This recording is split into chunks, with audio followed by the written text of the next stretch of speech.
অনেকটা দিন পেরিয়ে গেল বন্ধুরা, তোমাদের সঙ্গে দেখা নেই, সাক্ষাৎ নেই। তো আমারও ভালো লাগছিল না, জানি না তোমরা আমাকে কতজন বা কে কে আমাকে মিস করেছো, কিন্তু আমি তোমাদের সবাইকে ভীষণভাবে মিস করেছিলাম। তো আজকে থেকে আবার ঠিক আড়াইটায় নতুন করে প্রত্যেক দিন ভিডিও দেওয়ার চেষ্টা করব। আশা করছি তোমরা আগে যেমন করে আমার পাশে ছিলে এখনও ঠিক সেরকমভাবেই আমার পাশে থাকবে। চলো দেখতে থাকো, আশা করছি ভালো লাগবে ভিডিওটা আজকের।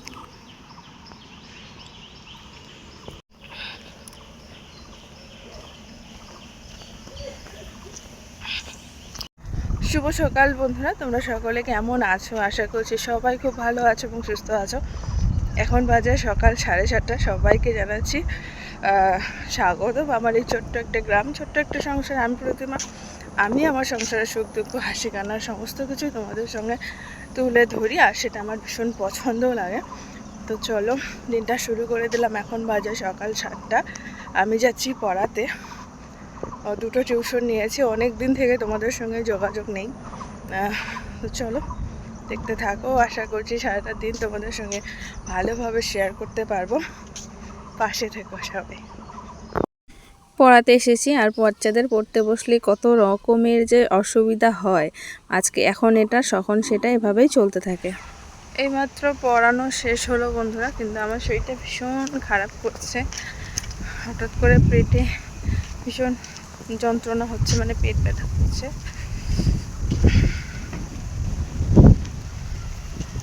চলো বাড়ি যাই। প্রায় মাসখানেক তোমাদের সঙ্গে ভিডিও না দিয়ে আমার কি হয়েছে বলো তো, আমি কাজগুলো সেরে ফেলছি, তারপর মনে হয় এ রাম, আমি তো ভিডিও শ্যুট করলাম না। তো এই দেখো ঘর দোর সমস্ত কিছু ঝাড়ু দিয়ে নিলাম। দেওয়া গরমকাল পড়েছে আর এই হাওয়ার দিন বন্ধুরা, আর এত ধুলো হয় মাটির ঘরে বলার মতো নয়। তো দেখো আমি জল ছিটা দিয়ে তারপর কিন্তু ঘর দোরগুলো সুন্দরভাবে ঝেড়ে নিয়েছি, আর বারান্দা ঝেড়ে নিয়েছি। আমার ঘরটা সুন্দরভাবে এখন তো ঝেড়ে নিলাম, দেখলে পরে কিন্তু আবার নোংরা হয়ে থাকবে। এইমাত্র স্নান করে আসলাম বন্ধুরা। স্নান করে এসে ছেলেকে স্নান করালাম, আর ওরা আজকে দুপুরবেলা ওদেরকে খাওয়াইনি, উল্টাপাল্টা খেয়েছে। তো দুপুরেরটা আমি পরে খাওয়াবো, ঘুম থেকে ওঠার পর পরে খাওয়াবো। আর ওই যে ঘুমোচ্ছে দুজনে, দু ভাই ঘুমাচ্ছে। আর আমি স্নান করার পর দেখো সিঁদুর ক্রিম কিছুই লাগাইনি, এখন ওগুলো লাগিয়ে নিব। আগে ওদেরকে ঘুম পাড়িয়েছিলাম। চলো দেখতে থাকো ব্লগগুলো, জানি না কেমন হচ্ছে, তবে চেষ্টা করছি তোমাদের সঙ্গে সুন্দরভাবে তুলে ধরার। হ্যাঁ, আর একটা ট্রাইপডের ভীষণ প্রয়োজন। এগুলো হচ্ছে আমাদের বাড়ির সুপুরি, দেখো বন্ধুরা। আর বাড়ির বড়রা আছে, বড়দের দেখে দেখে কিন্তু আমরাও খাওয়াছি। আমি তো প্রায় মোটামুটি শিখিয়ে গেছি সুপুরি খাওয়া। তা আর এদিকে দেখো বম্মা কি সুন্দর একটা একটা করে খসা ছাড়াচ্ছে। শুধু খেলেই হলো না, তার পিছনে কত খাটনি থাকে, তাই না? হ্যাঁ, তুমি কি করতেছো এটা দিয়া? কি করতেছো এটা দিয়া? হ্যাঁ, রান্না করতেছো? হ্যাঁ, এই গাড়িটা আমাকে দিবা? মনো, ওই মেয়ে, কি সুন্দর গাড়ি। ভাইও কিনছে তো এরকম, বুঝছো? সকালের পড়া শেষ করে এখন যাচ্ছি বিকালের পড়া করাতে। সকালের পড়াটা একটু দূরে পড়াই, আর বিকালে যে পড়াটা সেটা হচ্ছে বাড়ির কাছে পড়াই, যাকে তোমরা আগে দেখেছিলে তাকে। আর যাকে সকালে নিয়েছি সে নতুন, আরও একটা নেওয়ার কথা। 3টা স্টুডেন্ট পড়ালে আমার মোটামুটি চলে যাবে। তো চলো পড়িয়ে আসি এখন, দেখে ও ঘুম থেকে উঠেছে কি উঠেনি। অনেক সময় তো ঘুমোয় বাচ্চারা, দুপুর সময় ঘুমোয়, যেমন আমার পুচকাই ঘুমিয়েছে, এখনও উঠেনি। চলো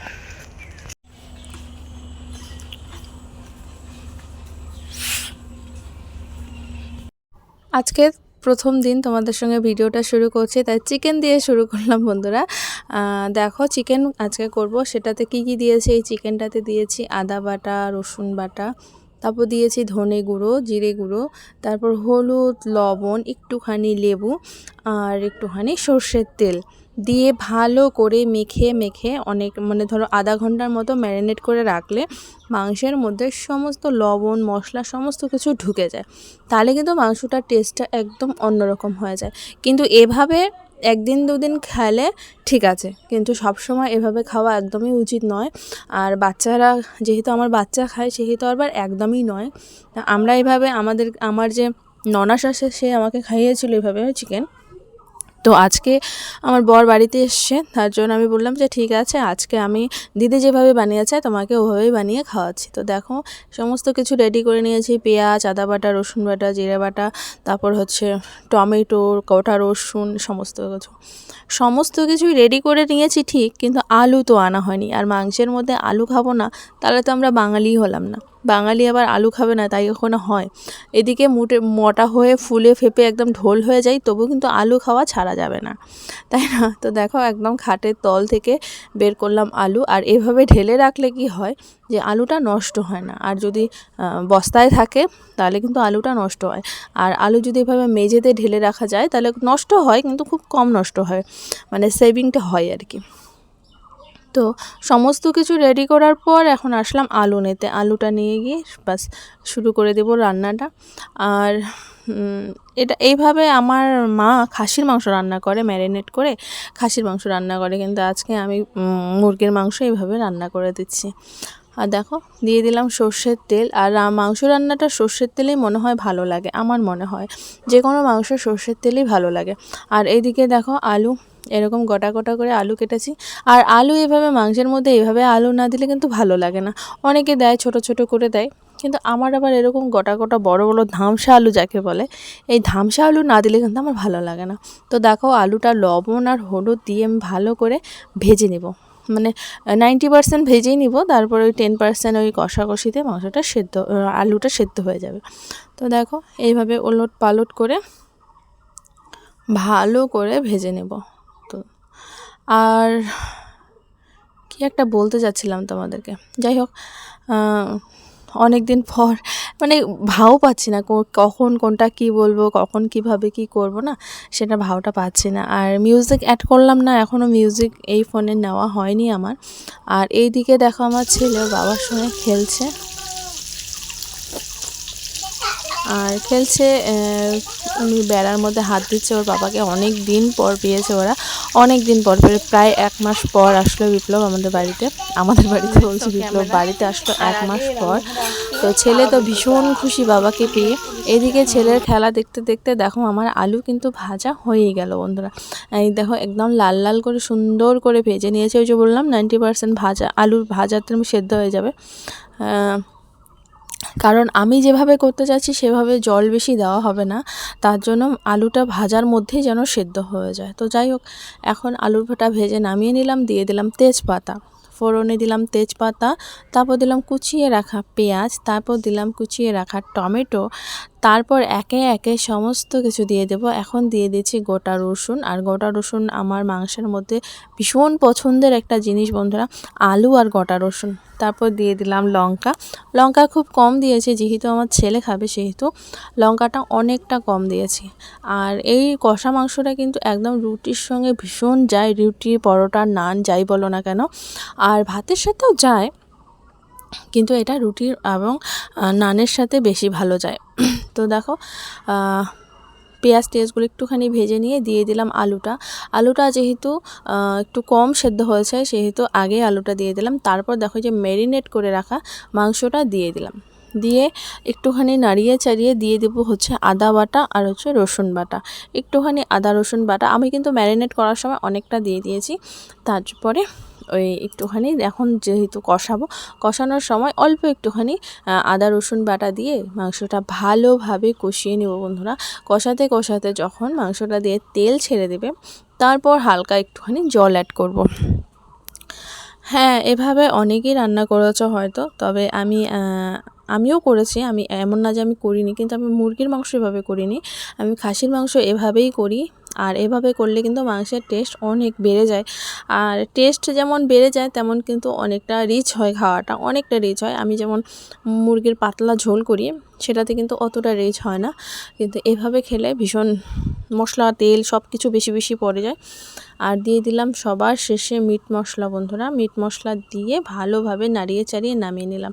তো নামিয়ে নিয়ে এখন হচ্ছে খাওয়া দাওয়ার পালা। দেখো কালারটা কত সুন্দর এসেছে, কত সুন্দর এসেছে, তাই না?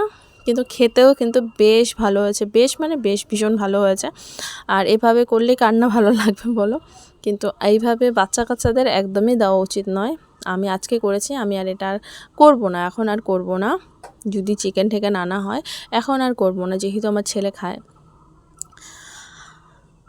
তো তোমরা বলো, অনেক দিন পর তোমাদের সঙ্গে দেখা হলো, তোমরাও আমাকে দেখলে, আমিও তোমাদেরকে দেখলাম।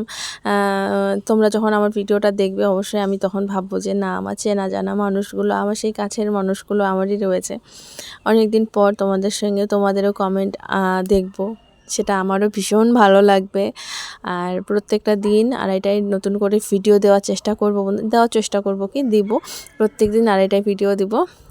আর একটাই শুধু অসুবিধা রয়ে গেল আমার, ট্রাইপডটা। আর এদিকে আমার ছেলে খেতে বসেছে, আর ওর বাবা, আমি, আমার ছেলে তিনজনেই একসঙ্গেই খেতে বসেছি। আর এক পিসই মাংস নিয়েছি, কারণ রাত্রেবেলা আমি মাংস বেশি খাই না এখন। আগে কিন্তু ভীষণ খেতাম, এখন আর অত খাই না, কারণ শরীরটা আর দেয় না। বন্ধুরা, এদিকে 3 বাপ বেটায় ঘুমিয়ে পড়েছে, সবাই ঘুমিয়ে পড়েছে, আমি এখন ঘুমিয়ে পড়বো। এদেরকে ঘুম পাড়ালাম। আর আর কি, আজকের ভিডিওটা ছোট্ট মোট্ট করে ছেড়ে দিলাম। বন্ধুরা, কেমন লাগলো সবাই কিন্তু অবশ্যই জানাবে। আর ফ্যান চলছে, জানি না আমার আওয়াজ তোমরা শুনতে পাচ্ছ কি পাচ্ছ না।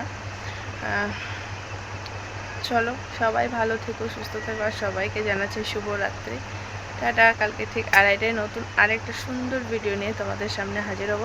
সবাই যেমন করে আগে আমার পাশে ছিল, এভাবেও কিন্তু এখনও আমার পাশেই থেকো। সবাইকে গুড নাইট।